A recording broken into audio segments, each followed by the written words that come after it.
Yon, good day mga tropa. Naalala nyo pa ba yung Chambalero line natin, yung Bruno line nila? Almost 2 years na rin pala dito sa atin mga tropa, mga kalapatid. So ngayon, ipapakita ulit sa inyo, yung Bruno line na nakuha natin sa Chambalero Brothers Lop, mga kalapatid. At ayan may itlog na isang hen natin dito pero walang asawa. Ganyan talaga pag healthy yung mga breeder, mga kalapatid. Mag-iitlog sila. Yun yung asawa nyo dati, ilang buwan sila nakahiwalay, mga kalapatids. Kaya talaga kapag, goods yung katawan ng mga breeder natin, dito, papakita ko lang sa inyo, yung Chambalero Brothers natin, ipapakilala ko ulit sa inyo. At nung nakuha natin nun is, medyo bata-bata pa, mga tropa. So ngayon, meron na siyang nailabas na inakay. So, dyan sa banda. Yan na lang din yung mga breeder. Mga natitirang breeder natin, mga tropa, mga kalapatids.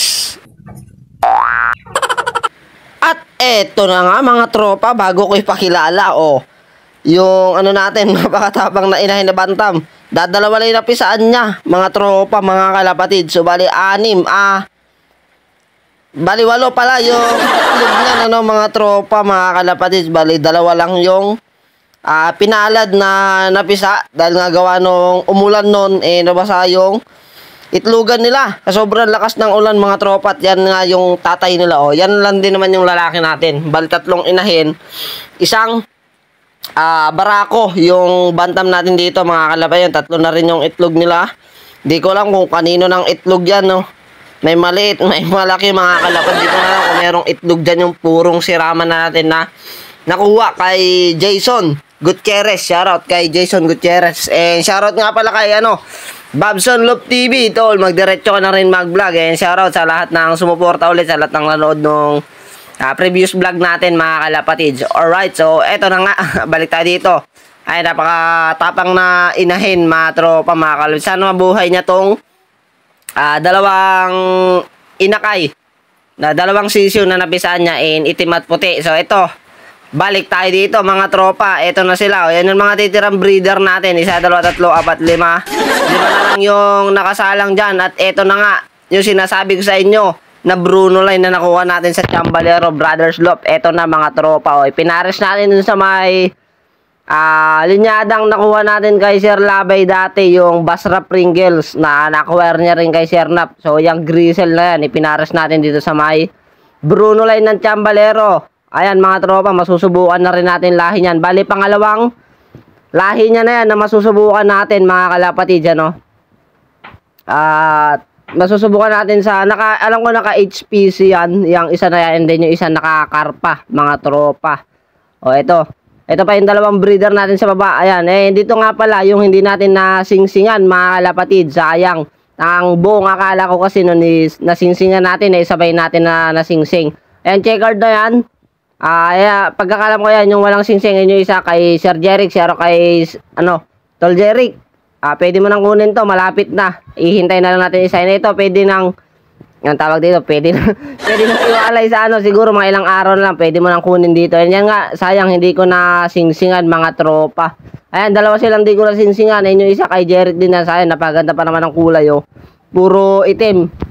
Silang 2, sarap sanang ilaro, mga tropa. Kaso yun nga, di natin na singsingan. Sayang, siguro pang breeder na lang natin, or kung may gustong mag-acquire, bibigay na lang natin sa murang halaga dahil hindi natin na singsingan, mga kalapatids. Ayan, yung rabbit natin naglagas na ng balahibo para dun sa 2 anak niya, mga kalapatids. Ayan, alright, yun yung tatay nung black and white dun sa may baba. At ito yung binigay sa atin ni Sir Ben. And Sir Ben, ito nga pala yung kulay, mga naging kulay ng inakay.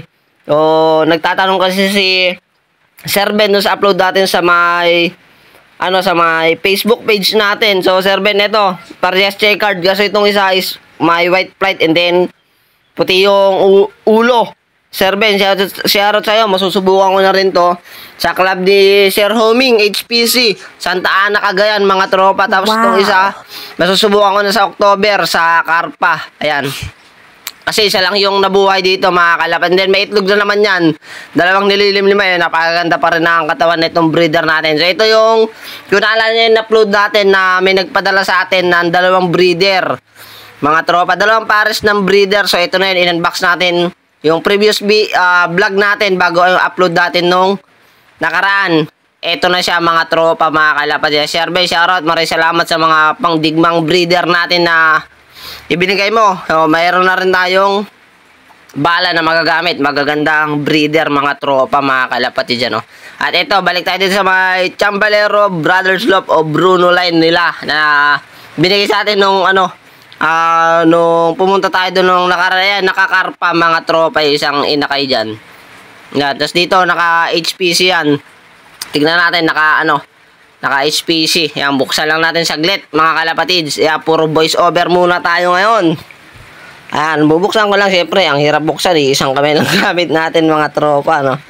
Eto na nga, tuloy himasin ko na rin kasi mula nung pagkasilang, hindi ko pa nahimas doon, nahimas ko lang nung sisingsingan natin, naka-HPC yan mga tropa, ayan o, kulay puti, oval ring, HPC, yun, pipilayin mo pa eh.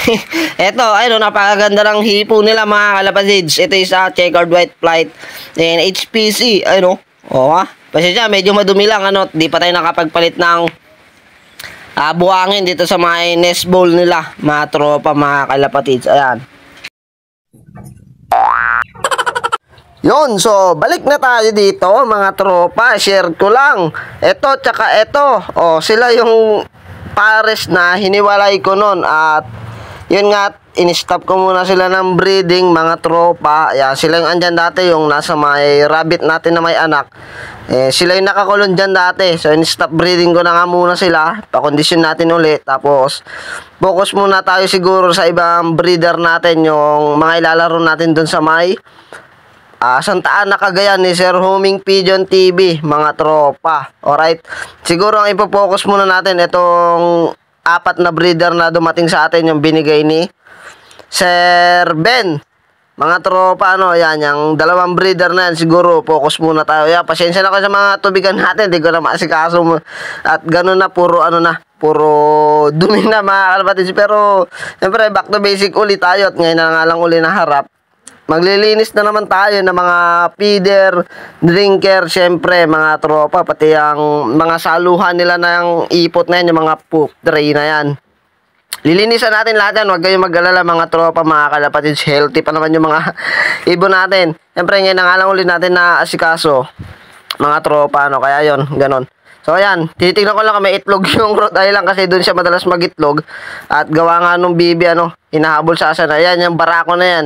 Hindi siya makapagpunta ron sa may itlogan na inaayos namin doon.